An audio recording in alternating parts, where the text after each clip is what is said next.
Hello and welcome to another episode of Under Review with me, Andy Tattersall.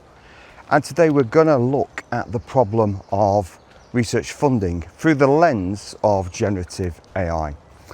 So since generative AI has been around for the last few years, it has been seen as a problem solver, but also has come with its own problems as to add. And my guest is Professor James Wilsdon from UCL.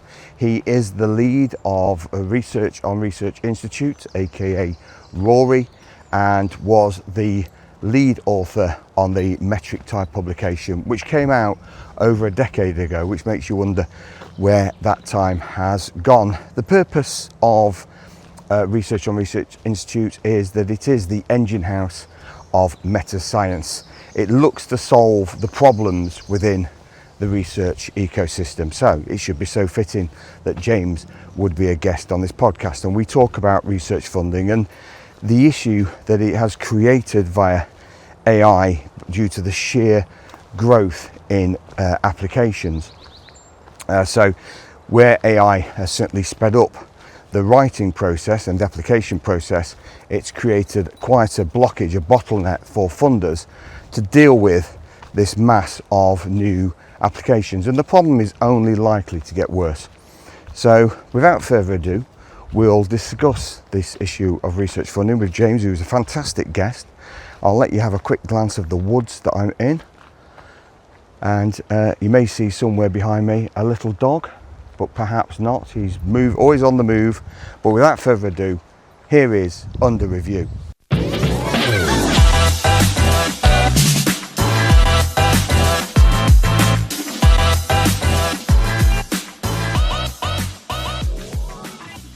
Hello, good morning, James. Thanks for joining me today. Hi, Andy. Let's get straight to the nub of the issue. Academia has been sold the idea that AI would take away a lot of the burden that already overworked researchers endure. And so the belief was that this is going to be a win-win for academics, but not everyone is winning. So what's the impact on funders and others right now? Well, we have just recently published a piece in Nature, so Geraint Rees and I at UCL, looking specifically at the implications of generative AI and particularly agentic AI, use of agents in large language models for the grant funding system. And we look there at a number of things. We look at volume data across 12 different funders in 6-7 countries. And the numbers vary by funder, of course, as you'd expect, but the headline figure is a 57% growth in the overall volume of applications since late 2022, when, of course, ChatGPT first became available. So that's the first thing that's going on. We're seeing a growth in volume. Now, I mean, there are other, factors at play. So it's not just about AI, but when one sees these numbers across so many different funders in so many different places, you have to take seriously the idea that AI is at least part of what's going on. So that's the first thing. The second thing is that alongside growth in volume, we have had a number of funders reporting to us, and we've seen it again in some of the data, a narrowing of the kind of quality band, a kind of compression effect, pushing up the overall sort of average quality of proposals.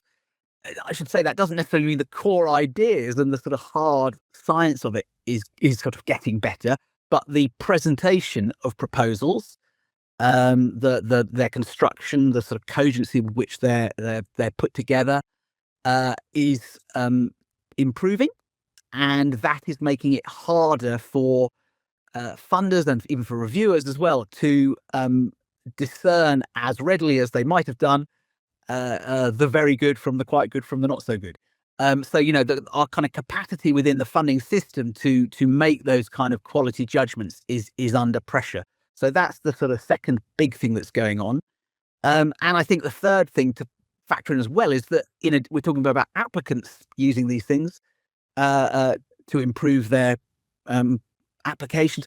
But the other thing that's obviously going on is that reviewers are also increasingly using these tools, and there's lots of evidence from different sources to show that. So what we ask in our Nature piece is, if you're moving into a world where you've got these increasingly sophisticated and sort of personalized tools that operate within, the overall context of a large language model. And of course, the LLMs themselves are getting much more capable in various ways. I mean, they're still not without lots of problems, but they are improving fast.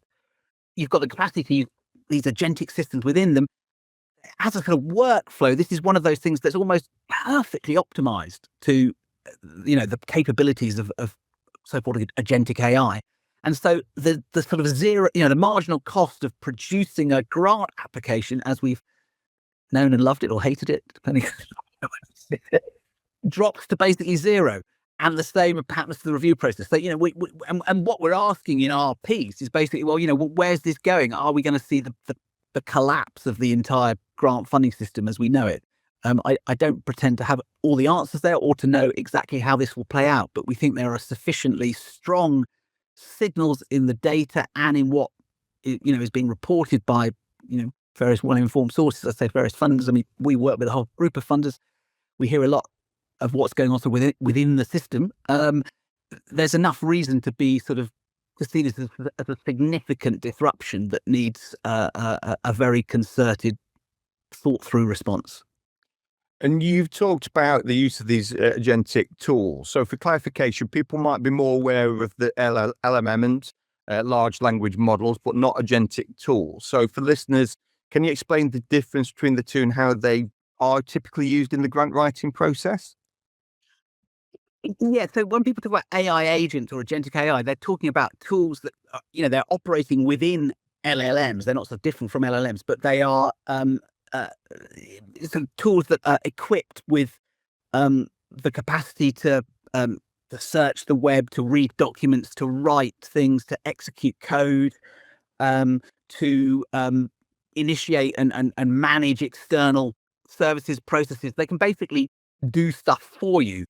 And you can create an agentic system to basically manage, the entire flow of a particular task or series of tasks. I mean, there's lots and lots of contexts in which this is obviously being used and can be used. So I mean, it's by no, but the research system generally is very well suited to the power of these things for reasons we could discuss. It's actually, I think, an unintended consequence of the move towards open science over the last 20, 25 years is that we've put so much stuff out there that we've enabled these the LLMs generally and everything that's coming after them to devour and absorb and optimize to a very, very high degree of sophistication. But the agentic workflow basically means you can sort of, as it were, outsource a whole series of tasks within a kind of managed environment. So if you're using something like Claude from Anthropic, you'll have the capacity to work in a Claude project environment. You can also work with now Claude managed agents, and you can kind of have sort of individual agents or a series of agents doing different things in a kind of managed way. To describe what that means for grant applications, just quickly, the potential of this sort of first really came home to me when I was actually, in cliche terms, over in Silicon Valley at a conference, but talking to a few, as it were, early adopters in the academic community, particularly so from fields like computer science and systems engineering. And, one guy describing to me how already he had built, so he was in a faculty in a US university, I won't say where typically you might submit 12, 15 NSF, National Science Foundation grants in the US system on an annual basis in the hope that you'd get one or maybe two if you're lucky. And that was just part of the grinding sort of mill of being a US researcher in that field. And he described how he'd built an agentic system that had been trained on everything that he had published over the preceding 15 years. So it really was well, as it were, embedded in his own work and his own methods, his own sort of research trajectory. He then trained it on the criteria of the specific NSF panel to which he would routinely apply. So all of the criteria and the rules are obviously all out there again in the public realm. And he'd been able to train it on the most recent 100 successful grant applications that had been funded by that panel. Because again, there's information on those grant proposals, not the full text, but quite a significant, chunky summary of what the project involves out there on the NSF website. And so with those sort of three ingredients, as it were, put into the mix, you then set the kind of agentic tools to work, and almost at the touch of a button, certainly within a matter of minutes, he can ask the agent he built to suggest for him 15, 20 options for his next NSF proposal, his next 2 or 3 NSF proposals. And it would generate his 20 ideas. And then he can kind of go down the list and say, right, well, I quite like the look of number 4, 7, 11, and 17. Can you work those up in a bit more detail? And then set your thing to work. It would do that, come back with a fuller thing. And then he'll say, okay, I really like 11 and 17. Can you write those? And it would then generate the full text, basically, with all of the different sections of the, requisite NSF form, all the other stuff you need for these things, data management plans and what. And of course, he wouldn't just then bang, and he would then go through it carefully, check it, ensure that there weren't any, weird hallucinations and errors, and he put his own stamp on little bits of it. But, he estimated that it had reduced the time that he was routinely spending producing those applications from about a day a week of his time to under an hour.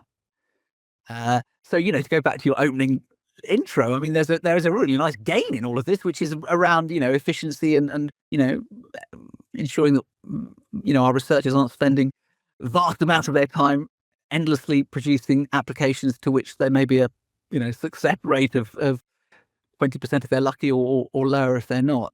But one can also see, of course, quite significant challenges as well. And already some funders have introduced measures to sort of counteract this. So the NIH, not the NSF, the other big health funder in the US, had observed a spike. This was sort of middle of last year in application numbers, and had introduced a sort of volume cap on the number per researcher. And put various other restrictions on the use of generative AI in the production process. But anyway, so you can sort of see that's just to describe as how it works. I think the only other thing I'd add, it's quite important to really zero in on the combination that these things represent of, as it were, the machine's intelligence, the LLM and all that lies behind that, and one's own expertise as an academic, as the applicant in this case. And it's those two things in dialogue that potentially produce such a high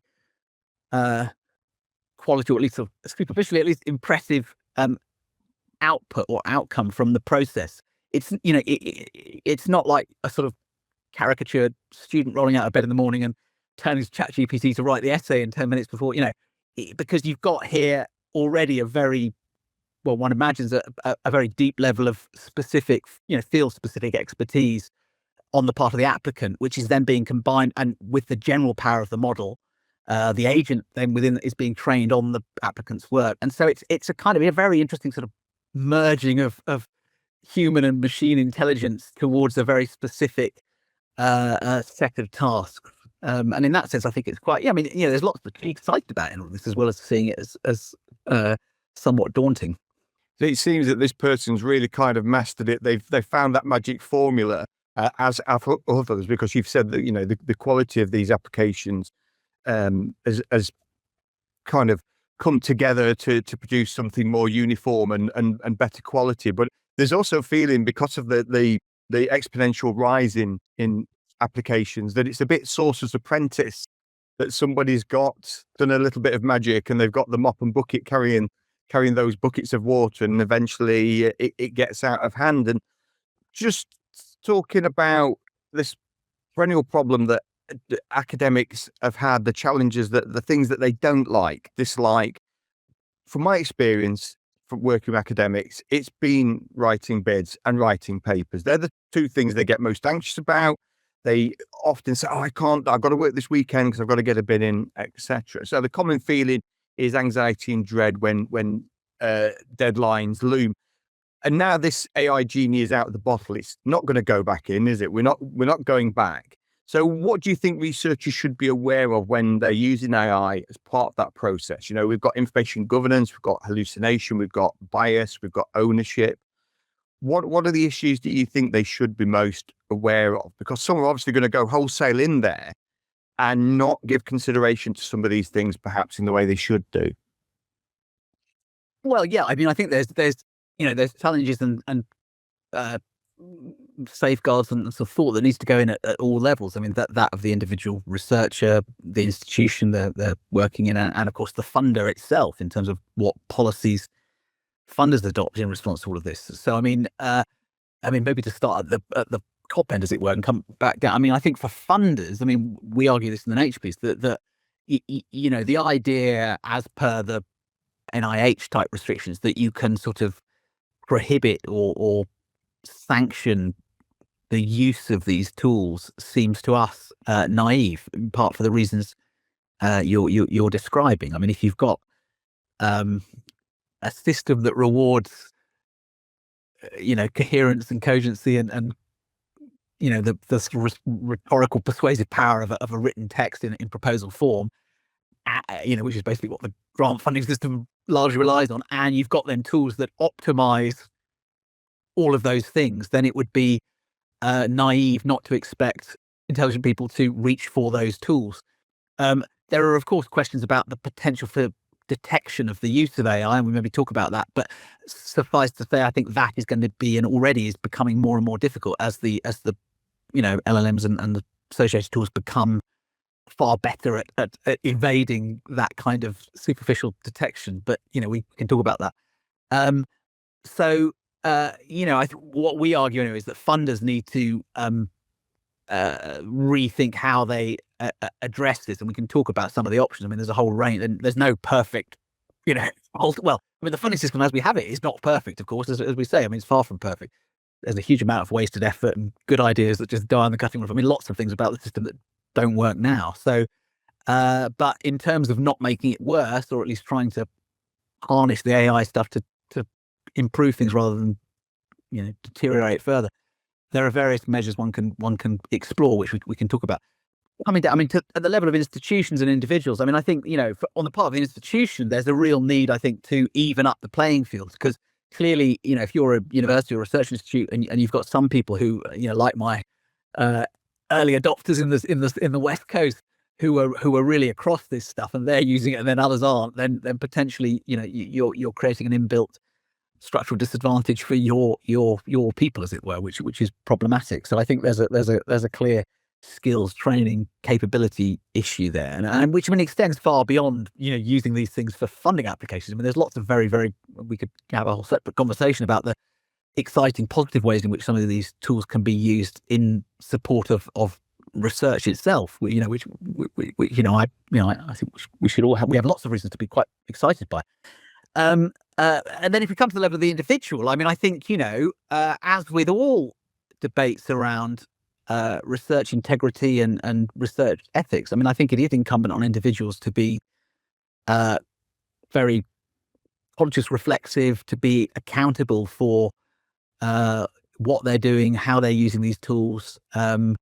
Obviously, checking material. I mean, you'd be an idiot, really, to put a ready it through in my view, but I'm sure people do. I think that the tricky area is when you've got formal policies that prohibit, but rational academics who can see the potential and who are using these things judiciously, not in a kind of crude, let's write the whole thing on an LLM and bang it in, but in a more dialogic way, as I described, where you're actually using the tool to improve what you do anyway. What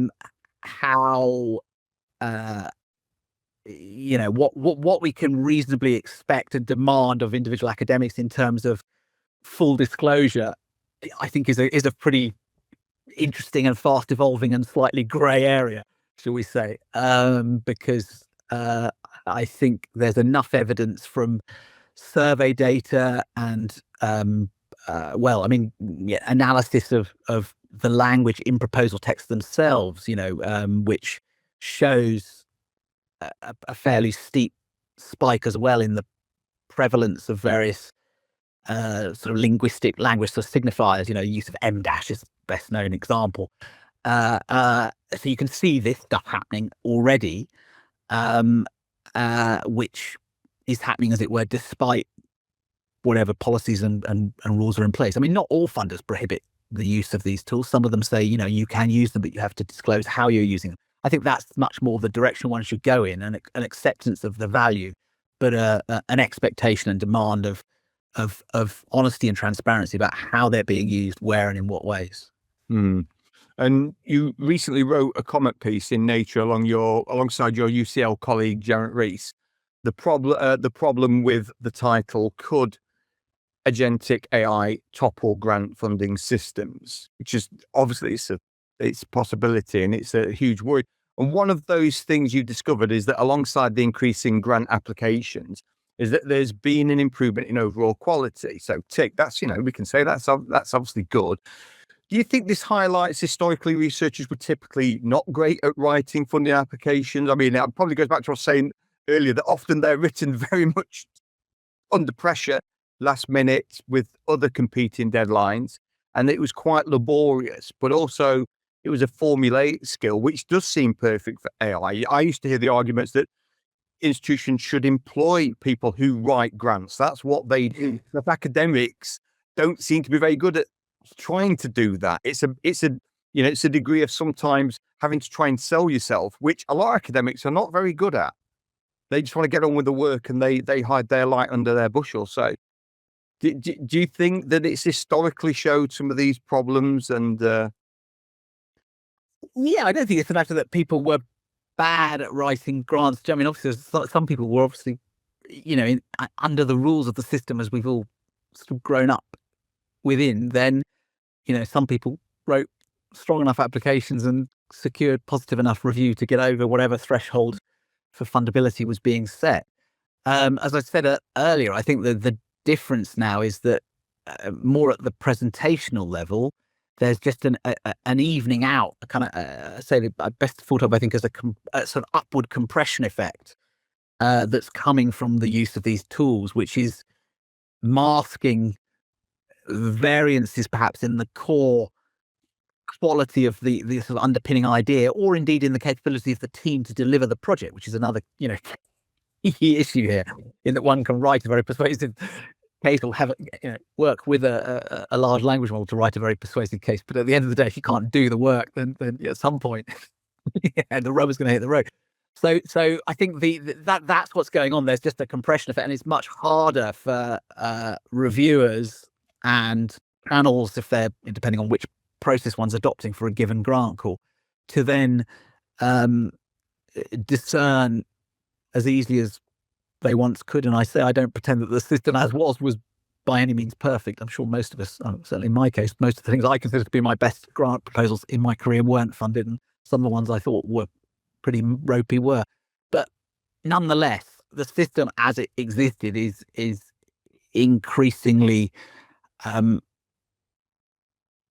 wobbling, as it were, under the combined effect of this volume growth and this compression upwards in terms of overall quality. And so what do you do if you're a funder? I mean, a best example, look at, there's been a big debate the last 2-3 weeks at the European Research Council, where, of course, they've got a very large potential applicant pool for the ERC. I mean, that's part of the purpose and benefit and strength of the ERC is its openness to applications from across the EU and indeed from associated countries like the UK. You've got a very, very large applicant pool. So application numbers have been rising quite dramatically. And success rates, of course, have been dropping as a result, because there's not more funding. There's just more people applying for the funding there is. And so the board, the president of the European Research Council, Maria Leptin, attempted to introduce, or at least warn of the introduction of, some fairly light touch demand management measures that would limit one's capacity to reapply if you scored, not particularly well in an earlier round or whatever. Huge pushback from across the academic community. Thousands of people writing petitions and saying, "Oh, this is outrageous, it's terrible." And then the ERC rolls back and says, "Okay, we won't do that then." But that doesn't solve the problem. The problem is if you believe what we're arguing in Nature, the problem is just beginning, because the growth in numbers that we've seen in the preceding 3 years is largely academics, adopting and deploying, LLMs in their earlier incarnations, and the kind of turn towards these more sophisticated agentic, multi-stage process workflows that we were discussing a second ago.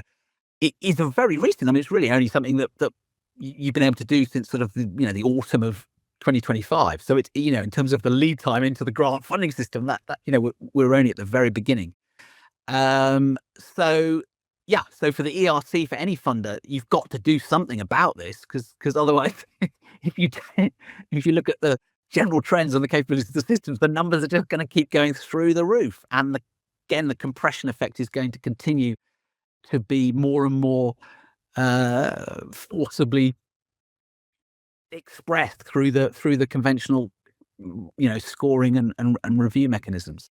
So it needs quite radical re-engineering the system, and I think ERC is one among lots of funders. The UKRI welcome. I mean, lots of funders, as you'd expect, are thinking very, very hard about this. They're grappling with what it means, how to adapt, but it's really difficult because this upends a lot of the kind of assumptions we've run the system under over decades. And as I say, I don't naively glorify that system and its perfections at all. I'm very, very alive to its imperfections, but nonetheless, we sort of, in a way, all knew sort of the rules we were working to. And I think we're now entering a period where those rules are being upended, as we're seeing AI do in so many other sectors. I mean, we're focusing here on research funding because that's what researchers worry about a lot. I work on it as a subject, but of course, the same thing is happening in no end of different sectors and professions, and but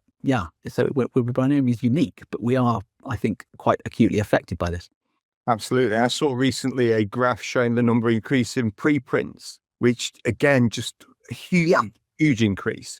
Oh yeah. We could have exactly the same conversation about publications. And yeah. I mean, it's completely. You're well known for the publication, The Metric Tide. You've got the poster there on your wall. It's behind you there, The Metric Tide, which came out 2015. I don't know where that time has gone. But we're now, from what you're saying, we're looking at an application tsunami. This is that tide there is looking rather shallow compared to what may happen here. So do you feel, with the purpose of this podcast, you get to be in charge. You get to say, we can be as hypothetical, blue sky thinking, as left field as you want. If we were to have a total reset, what would you take and put in the bin? What from that system pre-AI that we knew didn't work is still around now really has to go as soon as? What needs taking out because it's causing a problem? Is there anything, or is there anything that's coming in as part of this? Well, I think if we think about, what are the kind of variables that one's looking at in a funding decision? It's some combination with different weighting of, the project, the idea, the kind of case for support, as we can write it in a normal bid, the people, so the PI and the team increasingly around that, which could be quite a large team, it's not just about one person, and in some cases the place, by which I mean not, is it Oxford and Cambridge rather than Sheffield or Manchester, but the sort of infrastructure, the kind of research environment in which that work would be carried out, the extent to which there's the necessary infrastructures, capabilities to support and enable that kind of high quality work. So these are all things that one looks at. What do we knock out? I mean, I think I think what we're really saying is that the idea that the text of a proposal is sufficient as the basis on which to make a decision, given the ease at which higher quality text can be mass produced at volume, is the bit that's really under pressure here. So to answer you, because that's I wouldn't remove, because there's still a value in having one needs to write down something about what one's going to do. But the idea that you can just sort of read the thing, review, and that's going to tell you all you know, I think is increasingly unsustainable in a variety of ways, and will become more so over time. So that pushes you then to the other variables. Can you bring in more consideration of the team, the people, the kind of track record, the capabilities?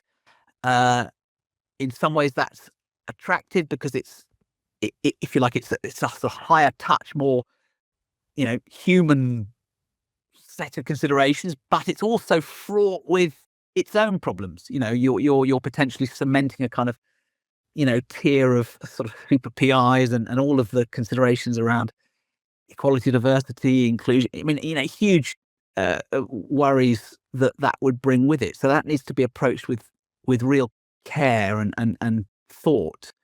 But clearly, in some sense, there has to be a weighing of the actual capacity of the team or the people to do the work. It's interesting to see, just again in the last few weeks, the Medical Research Council here in the UK reintroducing interviews as a core part of its certainly for larger grant applications, when they had been abolished, or at least they were used far more sparingly, and they haven't officially said this is the reason, but by all accounts, that's partly again an attempt to counteract the issues I'm describing, that the text itself is no longer sufficient, partly because of the introduction of AI. So there's the people part, the team part, and then there's the stuff around place and institution, location, track record, all that stuff, which again needs to be thought through carefully, because it runs the risk of in the UK sense, you think of them, well, that would even further concentrate resources in a sort of golden triangle, Oxford, Cambridge, London, etc. Which again is problematic for various ways. But one wants some weighting of those considerations. One could give more flexible money to institutions. We have in the UK, of course, the QR funding, the quality related funding that comes off the back of the REF, which is, as it were, unrestricted income that can be deployed by institutions, partly to meet the full cost of other research and partly to do other more strategic things. Does one want to give more of that kind of flexibility on the basis that if I'm the dean or the head of department or the pro vice chancellor for research in university XYZ, I will have a better handle on the actual capabilities of key groups, teams, individuals within my institution? Possibly. Again, it has risks as well. So, I don't pretend any of this is easy. You could introduce demand caps, which is what the ERC was trying to do. There are some funders, if we look across Europe, I think of two examples. We work with the Swiss National Science Foundation, the FWF, the Austrian Funding Council in Vienna, and they place restrictions on how many grants you can hold at any given time. So that creates a kind of natural limiting factor in the system. That is possibly a direction to go in, but it's quite complex in a large scale multi-funder team science environment where I or the colleague next to me might be in lots of different projects for varying amounts. In a sense, do I have to decide if the measure is, if the cap is literally about number of grants I am named in as a PI or co-I, then that's quite difficult to implement. You think, where you used to be in SHAR, in the School of Health Relations Research, you think about the kind of those sorts of big, large team projects through NIHR. You might have half a dozen of those on the go that you'd be involved in, 10% here, 5%. So this all needs quite careful thought in a system like ours, and indeed in most countries. And we don't pretend to have the answers at all to this. We're simply trying to open up more of a conversation in the funder community, among university leaders and others, and say, look, but I think sort of either, as I say, as a funder, sort of laying down sort of prohibition style sanctions, that clearly ain't going to work. Sort of sticking one's head in the sand and wishing it would all go away isn't going to work either. And so, we need to be more uh, um, uh, creative and evidence informed in the direction we go in. We end our piece by sort of asking the question, I mean, in a way, is there the scope to turn the power of the agentic tools back on the problem, i.e. build what we talk about in our piece as sort of AI native funding systems that are built with AI in mind from the start. Again, I'm not naively pretending that wouldn't also introduce problems, but there has in some sense to be the scope, just as I was describing, the combination of human individual expertise and the broader power of an LLM and the agentic tools within it in the production of a project. There has to be some version of that combination of expertise from reviewers, from panel members, from staff in a funding agency or foundation, and the AI capabilities that could be developed and directed towards this problem. And that might, in fact, in another way, be a counteracting measure to some of the natural biases that creep in, in terms of people favouring those that they know from places that they know, from fields that they know, et cetera, et cetera. But again, of course, there are also real risks that we're all very well aware of, concerns around, algorithmic biases and all of the associated debates. So yeah, it's a tricky one. It is, because we also know academics and their organizations are very good at trying to circumnavigate some of these systems that get put in place. We see this in the ref where people maybe move from contract to contract, etc. I've heard stories, get that person out so that they don't have to be in the ref, give that person the first author. You hear those stories. And this is a similar sort of debate that I think has been going on in the educational side of things and students, that the system is no longer fit for purpose because of what we're seeing with AI. The whole giving students exams and essays and focusing primarily on that is no longer the way that we should just be focusing and thinking about other things, like you say, where you've talked about interviews, etc. And so it's something that's happening across the board. Alongside the time saving, which I think, we can agree, those who are mastering or getting a handle on AI, learning how to write the prompts and how to use those tools properly, it is assisting people. It's helping people do their work better. But what about the idea of it using it to generate and shape more novel research ideas? Is there a problem there about putting that kind of information into the system when we're told not to share, things that are subscription, paywall journal articles into AI, etc.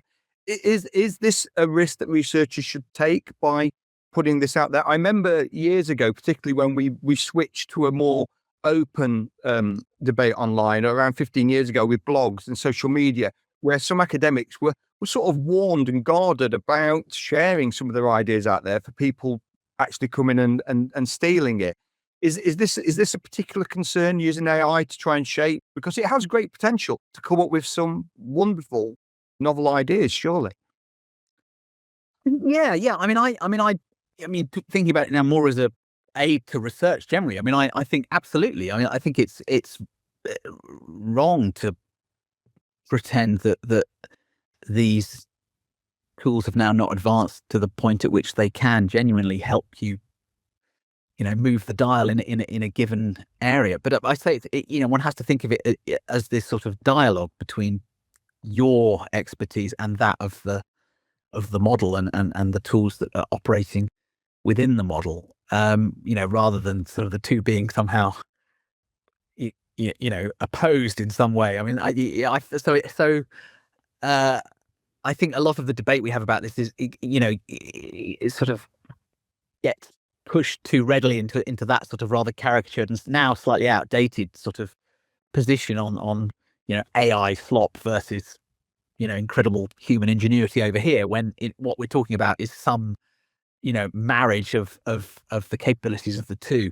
And there, I think, whether one's writing a proposal or indeed one's using it in a research project, there are lots and lots of ways in which these tools are incredibly powerful aids to, genuine, scientific research progress.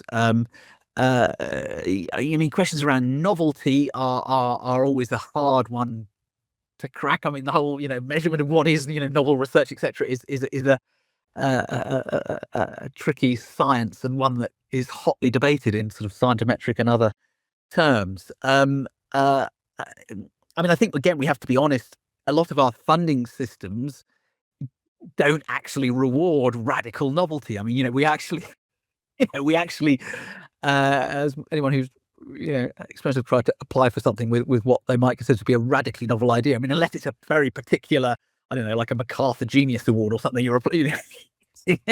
then your normal grant funding process is actually, by and large, more likely to optimize to incremental advance than to sort of radical leaps. And I mean, that's another problem. I mean, I'm not saying that's a good thing, but it's just an observable feature of much of the funding system. So in that sense, it would seem to me that the AI addition to the sort of range of capabilities one has is quite well suited to the task. There is this question over time, if you've got AI involved in the production of proposals, AI involved in reviewing, do you you're just creating a circular debate, as it were, between existing ideas and things. And I mean, I think this is clearly something again to be mindful of and to be kind of alert to and testing for in various ways. But I don't think it's a sort of given, in all contexts, that that's the sort of inevitable outcome. I mean, on the what else you were asking about time saving and stuff, were you? Or what was the other part of your question? So we know that time saving has been, it's a given. We found out, but it is the trade off of trying to get those novel ideas out by putting in perhaps that embryonic novel idea into the machine. Are you taking a risk by? Oh, in terms of that's an interesting. I mean, I think again, I mean, a bit like the AI. I mean, the open in general move is obviously, well and truly with us, and indeed you, I, and many others have been advocates for more openness and in all sorts of ways in research over decades. I mean, I think it is definitely not a deliberate, but a sort of unintended consequence of that move, that so much material is openly available on which these models can then learn and train themselves in the ways we're describing. But I don't know what I mean. It's a bit late to try and reverse that now. I don't know what. Does that mean one should be cautious about putting? Yeah. I mean, I think there is again a need to be, very conscious of those aspects. I mean, there is the potential, obviously, to build kind of sandbox environments and do various things that are harnessing the power of the general system without, as it were, uploading everything into the general system for it to use. But this again needs careful thought on the part of applicants, institutions, funders. I mean, lots of funders do for that reason. I mean, UK Right says you shouldn't upload a grant proposal. If you're sent it as a reviewer, you shouldn't upload it into an LLM to help you review it, because that would obviously load the. But I mean, is that working? Are people not doing it? I mean, that's the question.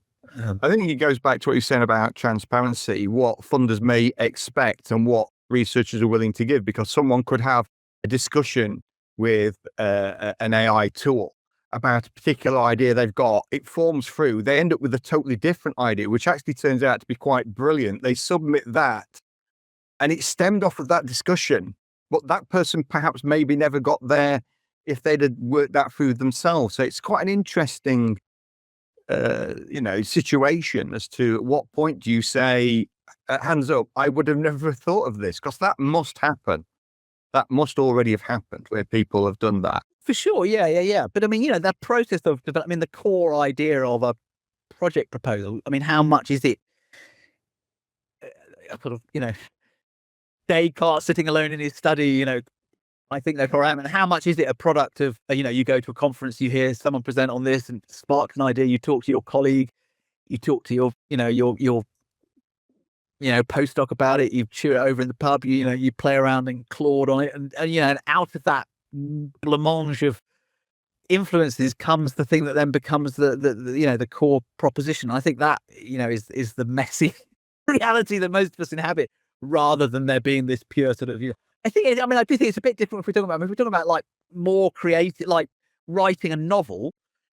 I've got more reservations about A, the capability of the systems to do that well, and B, whether I would want to read the novel that resulted from it. Yes. But I think that's a different sort of order of task to the task of writing a grant proposal, or indeed writing a journal article, which sadly very rarely reach the lofty literary heights of a good novel. So it's about, again, what are these things good for, and where are they best used, and where are they best not used? It's partly. But I mean, if you're writing a non-fiction book, I mean, again, talking to various non-fiction writers about this recently at another meeting, again, not to use it to churn out the full text. Well, I'm sure that does happen, and there are some examples of it recently. But using it as a research assistant, using it in support of a process, it seems to me that that's quite sensible and absolutely, yeah. logical. And again, is being widely Absolutely. already. But even, I suppose, with non-fiction writers, that good historical writers, they have a style that people become used to, don't they? And they expect it. They use a particular method or use certain dialogue. So as long as they don't lose that, I think people would spot that, actually, if you published already a few times. Though, I mean, again, you can train if you're working in the you train it on your previous stuff, and train it also in what you consider to be the qualities, characteristics of your best writing. And again, I mean, one talked to and also read articles by various journalists using it in this way. So they're not using the LLM or the agent to write the article, but when they write something, they're feeding and getting the agent or the LLM to review and as it were push them to make it better, make it as good as their best stuff. Say, well, actually, Joanna Blogs, you've not quite hit the nail here in para 3. You think you've the analogy you're using there doesn't quite work, or you've kind of elided 2 points, or whatever it might be. Go back and think about how to make that point more clearly. I mean, that again, I think that I think for academic writing as well.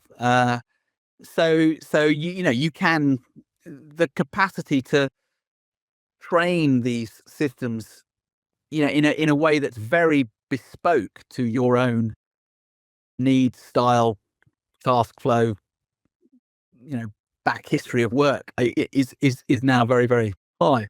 And that again is something that's shifted over the past 6-12 months. The sort of capacity of these systems to as it were sort of adapt and learn from what has gone before is far more impressive. It makes me think of the social media analogy, living your best life, and I'm getting the feeling of writing your best write. So I'm going to try and coin that. One of the ideas that you floated is suggesting, and you've mentioned this earlier, focusing on the principal investigator and their track record rather than their proposal. But how do we do that without accidentally creating this kind of old boys club that shuts out early career researchers who don't have that 20-year record? Well, yeah, I mean, clearly these are the kind of risks that one needs to be mindful of. I mean, I think, I think boiling it down to the individual PI is far more susceptible to that risk than thinking about this in team terms. So if we think of this more in terms of the track record of an entire team rather than the track record of a single individual, that can help. But yeah, I mean, there's a real need to be very mindful of those risks. There was a nice editorial in Nature last week off the back of our, I'll flash it up here, but the off the back of our piece, and off the back of what was going on in the ERC that we were talking about earlier.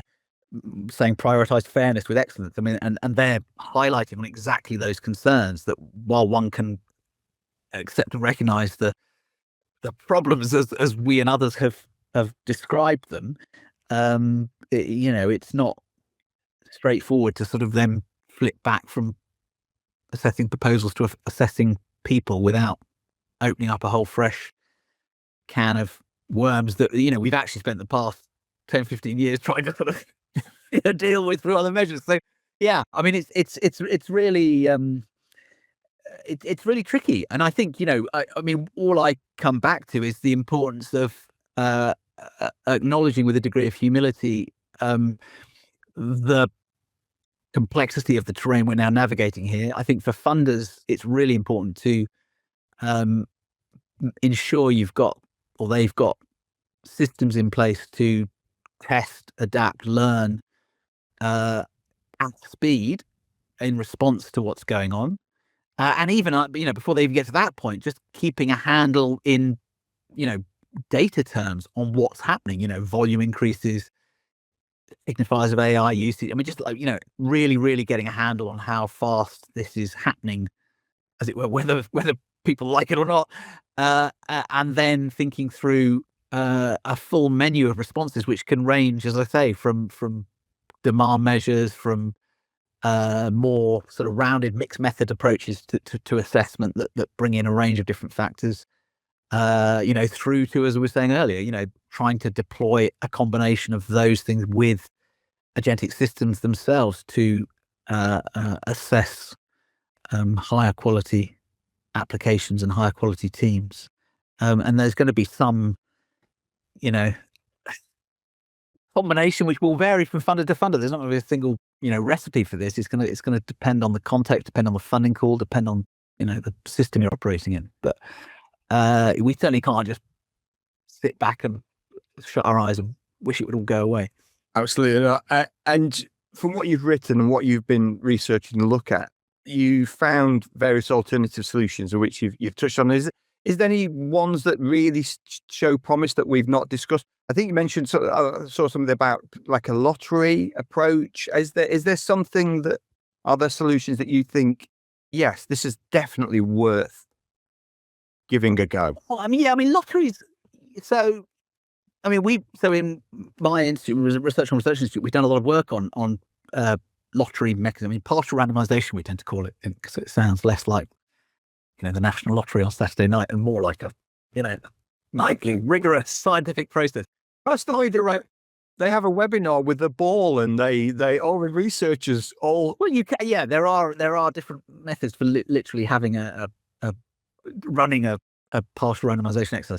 But yeah, we've done a lot of work on partial randomization. I mean, I think in certain contexts it can be a valuable addition to the range of methods and tools that a funder has. We just did one recently for the Science Philanthropy Alliance in the States and the Packard Foundation, that one of their members that you can see on the Rory Substack, written up by my colleague Tom Stafford. So yeah, they can be really useful in certain contexts. I think to default to lotteries as the sort of best solution out of all of this is in a sense to completely give up on any aspiration to be able to determine the excellent from the butter, shall we say, from the less good from the ropey. I mean, if we really do just think it's all just now boiling down to chance. I think many of us at a sort of more superficial level would say, well, funding is a lottery anyway. I mean, we as to who gets funded, who doesn't, and we all recognise that degree of randomness in our own experience of funding processes. At the same time, the system itself, at some level, albeit with varying degrees, depending on how you yourself have come out of it, does command a degree of confidence from the academic community and from other stakeholders. Government, taxpayers, etc., that it operates on some meaningful basis of the capacity to assess, evaluate, and discriminate between different ideas and different claims on available resource. And so I think to kind of default to lotteries in all cases, is basically an admission that, well, we no longer can. Let's just, and I think that is not, I'm not, as someone who works on research policy, I'm not yet willing to default to that as the base assumption. But as I say, there are contexts in which lotteries can be useful and can be used and are being used, very productively, and they can have good effects as well. I mean, British Academy has been using randomization in one of its smaller grant schemes, and one of the most interesting effects there is that the mere fact of it having a randomized element has encouraged a broader diversity of applicants in terms of different institutions, different sort of research trajectories to apply, whereas perhaps traditionally potential applicants would have looked at that grant call and said, oh, it's the British Academy, it's very elite, I won't apply. And now they are applying. So, there can be good consequences in a sort of D&I sense as well from this. So, yeah, I mean, I think that, so lotteries, definitely have a role, but I don't think they are the answer to all of this. I think a lot of the solutions that we've talked a lot about in the kind of world I inhabit around changing the funding system are not quite up to the task and the challenge that's now being posed by, this massive shift towards AI in the system.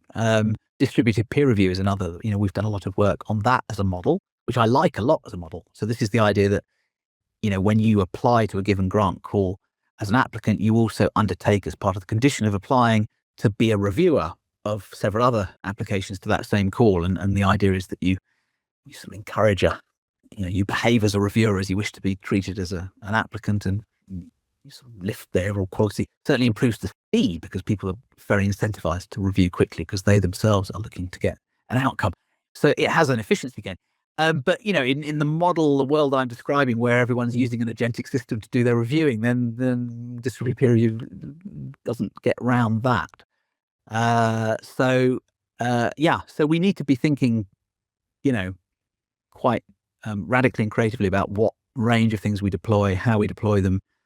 I mean, I'm very interested if anyone thinks there is an easy answer out there. I don't think. I think it's a matter of adapting, testing, seeing what works, but being very, very alive to the speed at which these things are shifting and the need to, if not stay ahead of them, at least try and keep pace with them. Absolutely. And have you come across any notable cases of AI hallucination or confabulation or bullshit, as it's referred to, as part of funding bids? And to what extent do you know if funders are using AI detection tools to try and weed out any dubious applications that are quite clearly just been the minimal human input? Well, I mean, on AI, yes. I mean, I think some funders do use them. I mean, as with assessing student work, I mean, they're quite hit and miss in terms of their capacity to catch. There's lots of false positives. There's lots of and the systems themselves are moving. They are moving very fast to sort of evade detection, such that the reliability of detection tools is I think declining in response. So I think some funders do test. I mean, we did some analysis. We didn't publish this in the Nature piece, but I mean, we've certainly done some analysis of, as I was saying earlier, there's sort of linguistic signifiers like M dashes and other things. I mean, there's a basket of well-known, examples of words, phrases, or sort of bits of punctuation and stuff that give you that are more commonly associated with text that's been generated by a large language model. And again, I mean, if you look at like the available information on grant calls from UKRI, from Wellcome, from several other funders, and you assess those measures, you see a very steep rise again in the incidence of things like M dash in certainly in the available summaries. Now, the response to that might be, well, people are using the LLM to write the summary, which is what's going on if it's UKRI on Gateway to Research, whatever, wherever you're putting the short summary.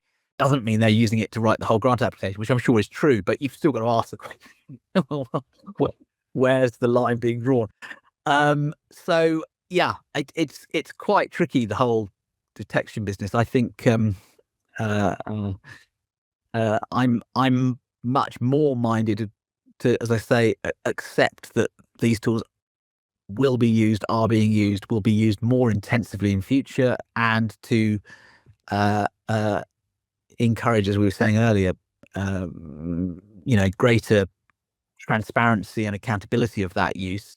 On your question about hallucination, I mean, I've not done a rigorous analysis of that as a specific problem in grant applications. I think we've all, in using these tools in research, we're all aware of they can be hit and miss. I mean, generally, obviously, the quality is improving, and there's less of this than there was, but it still happens. I mean, we're running a project at the moment, and we've been using a whole basket of different methods to review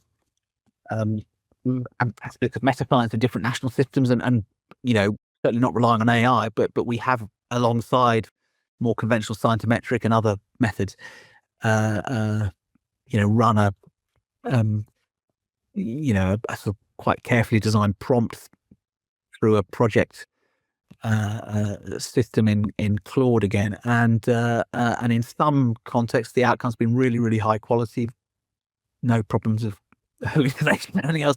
In one or two others, it's completely made stuff up that doesn't exist. I mean, publications that don't exist, or people that do exist with publications that don't. I mean, so you have got to really double check stuff. And talking about that, obviously we've seen that that's a big problem, and Elizabeth Bix being a guest on this podcast series, it's a huge problem about hallucination, and that we've got people who, for loose term, may call themselves researchers, who are using AI to generate multiple papers, self-citing. Then we're getting all the hallucinated references, which are now reappearing and going into the system. We hear students going into libraries and asking for fictional references, etc. So the publication pool is potentially now being tainted even more. We know that it was always been iffy papers, but it's getting tainted even more. Do you worry that over time that the funding pool or the quality of applications at this moment, we've seen this improvement, but do you think that over time, because of AI, we may see a decline, more people getting attuned to putting in bids by AI, rushing them, trying to beat any systems that are going to come in place? Because until funders get the proper handle on this, people may try and beat it and just say, well, let's just try and get as many in, and the whole pool starts to deteriorate. Are you concerned about that? Or yeah, of course. I mean, I think it's easy to see that problem intensifying alongside other more positive consequences of this. I mean, the question is, to what extent is the scale of that challenge fundamentally different to the existing challenge we face in terms of the quality of scientific literature? And I mean, Elizabeth is a great example of someone who's done fantastic work to highlight all of those problems in that were rampant pre-AI. So I mean, AI definitely. I mean, the difference with the world we're now moving into or in already is one in which, as I say, the marginal cost in terms of time, money, effort of just churning stuff out, whether applications or papers or whatever, is just dropping through the floor. So it's a huge issue for the overall system.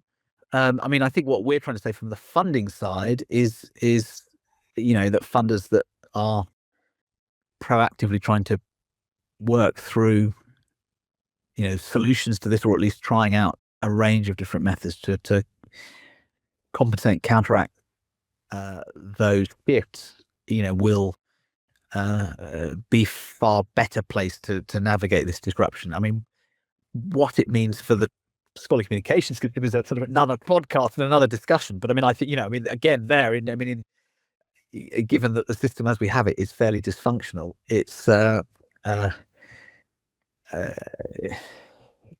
mean, will it sort of accelerate what was coming anyway in terms of a sort of collapse of the existing model? I read a very interesting piece just yesterday, a blog post by Juan Pablo Pardenguera, who wrote that very good book, The Quantified Scholar, a few years ago, and he was writing a piece just saying sort of about the end of the journal article, riffing off similar arguments to those that we're using with respect to grant applications. So big changes ahead. But I think, I think to put all of this in the negative box is a mistake as well, because I do think at the same time that, as we were talking about earlier, there's, enormous ways in which these tools are powerful aids and accelerants to high quality research, as well as poor quality, mass produced study research. And we've always inhabited a system that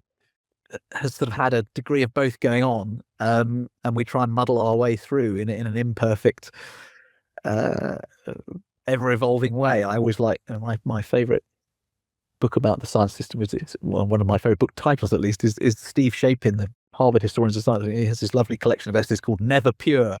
Science, exact title of it, sort of science as if it was produced by people situated in time, space, and struggling for authority. It's great long subtitle, but that is science. It's not this sort of stuff. So, AI on top of all the existing frailties and imperfections, just it's an accelerant to both the good and the bad. And the task facing all of us, whether as individual researchers, as universities, institutions, or as funders, is to work with the tendencies and the potentials for good out of this, while trying to ameliorate the bad. But it's not going to be easy, and it's going to be bumpy. Absolutely. And coming towards the end, through Rory, you influence billions in funding through the work you've been doing over the last few years. So let's just say, if you had a blank check to design a funding agency from scratch, knowing what the AI agents exist, what's the one radical feature it would have that would look unrecognizable to a researcher in 2010? Gosh, that would look unrecognizable. That's interesting.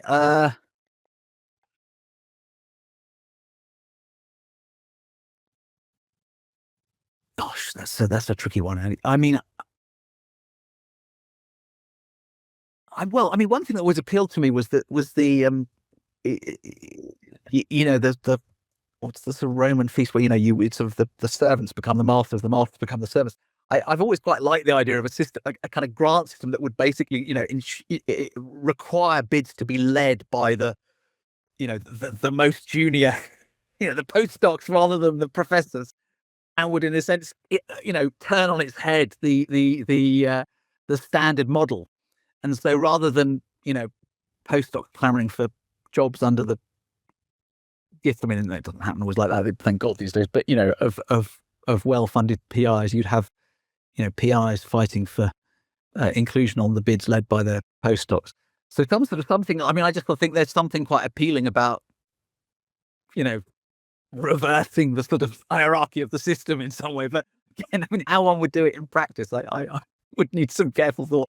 I've never been invited to design such a system, so I've never had the chance to really think it through. But the sort of general spirit is one that I think would be very welcome. I like that idea, because it makes me think about the many professors who pressure PhD students to get that publication out so they can get another authorship. So it's a little bit of a payback here to those endeavours.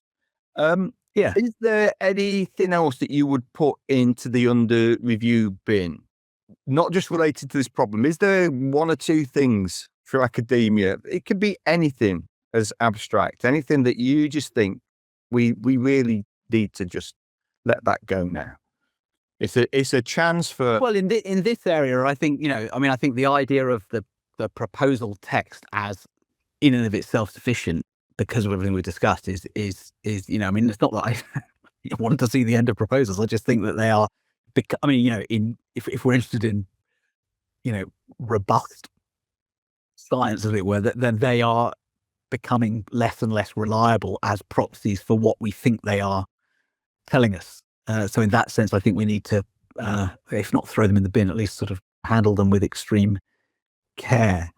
There's lots of other things I dislike in the general system, but I think that's probably the bit that is now under pressure for the reasons we've said in the grant funding system. So I think it's the bit that if it survives, it needs to be supplemented by a much richer range of different methods, some human, some face-to-face, some potentially AI informed or AI augmented in various ways to try and ensure we are, because we still have this fundamental public policy and resource challenge, which is that, there's a lot more potentially great research and a lot more great researchers out there than we have funding to support. And I mean, I would love, in a positive sense, rather than putting something in the bin, putting something out of a rabbit out of a hat would be to obviously, increase the overall quantum of funding so that there was, that at a stroke would improve a lot of the